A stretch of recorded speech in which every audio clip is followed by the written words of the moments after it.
comment, we're getting right back to work. But can you kind of talk about how you felt in the locker room after that, what it kind of meant, and then that process of getting back to work?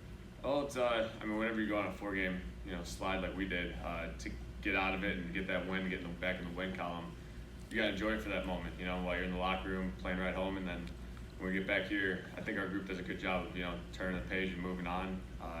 Got a good game plan this week for Arizona. We know it's a tough team coming in. I mean, one of the best in the league right now. They're playing good, and it'll be a good challenge for us. Can you tell that? Obviously, the game plan is different because you're a quarterback than it was whatever that was 3 weeks ago. What does that create an advantage for you guys in the sense that you can kind of sit back and watch that defense? Yeah, I mean, there's advantages, disadvantages.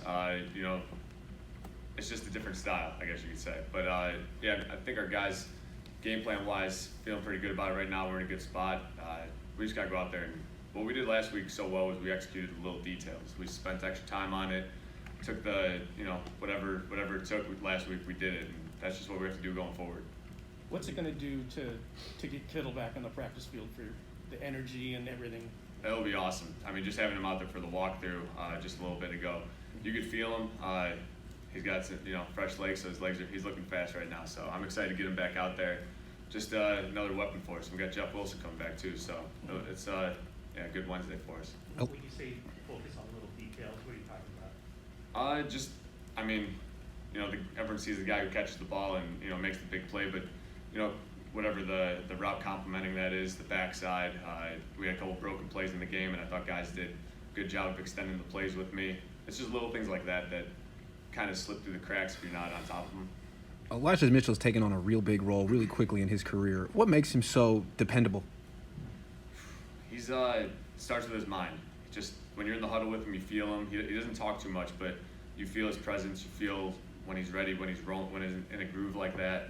Just I don't know, all those little things for a young guy to have that. It's Hasty had that last year. I would always say, and Elijah's the same way this year. It's just you like to look a guy in the eyes and know that he's ready. In terms of a percentage of yards gained, Deebo Samuel's percentage of the passing yards that the 49ers have accumulated is far and away the highest total in the league. I mean, way higher than What Cooper is it, Cup or another place at other places. 47%. Does that figure have to come down for the sake of a balanced offense as the season goes on? You like to spread the ball around, definitely. I think some of that stuff just happens on the go, whatever it is. Like I said, broken play.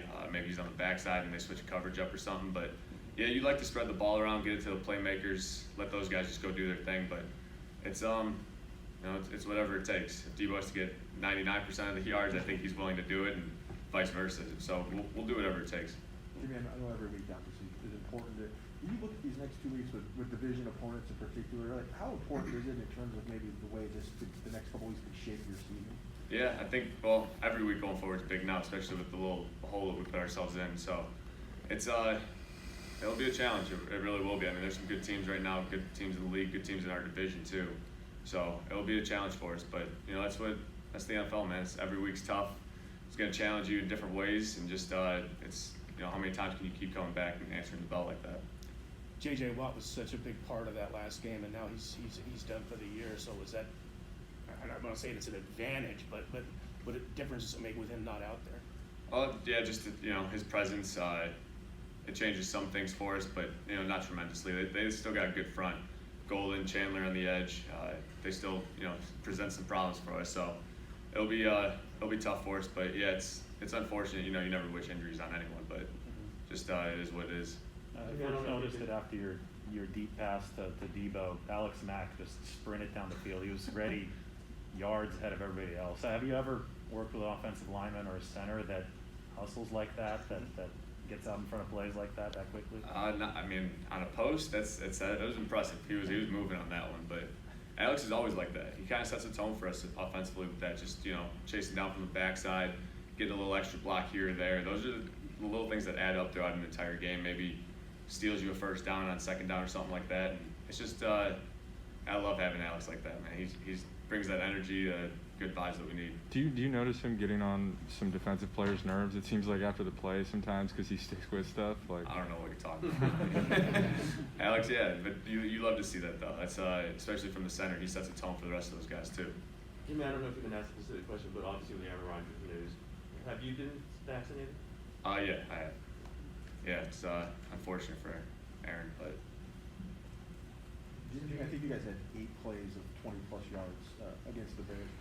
Maybe not as many big plays prior to that this season. Do you feel that, like, during the game? Like, do you know, like, drives, like, man, this seems like a lot of, like, 15, 16-play drives where maybe you can make more mistakes or things like that? yeah, I mean, it's a week-to-week thing just going against certain defenses that allow you to, make some of those plays, but whenever we get an opportunity to take a shot, Kyle's as aggressive as it comes with that mindset of play calling, and I love him for that. So it's yeah, I mean, when it presents itself, we definitely try to take advantage of it, but it's one of those things you don't want to force it too much because then you get behind the chains and now you're in trouble.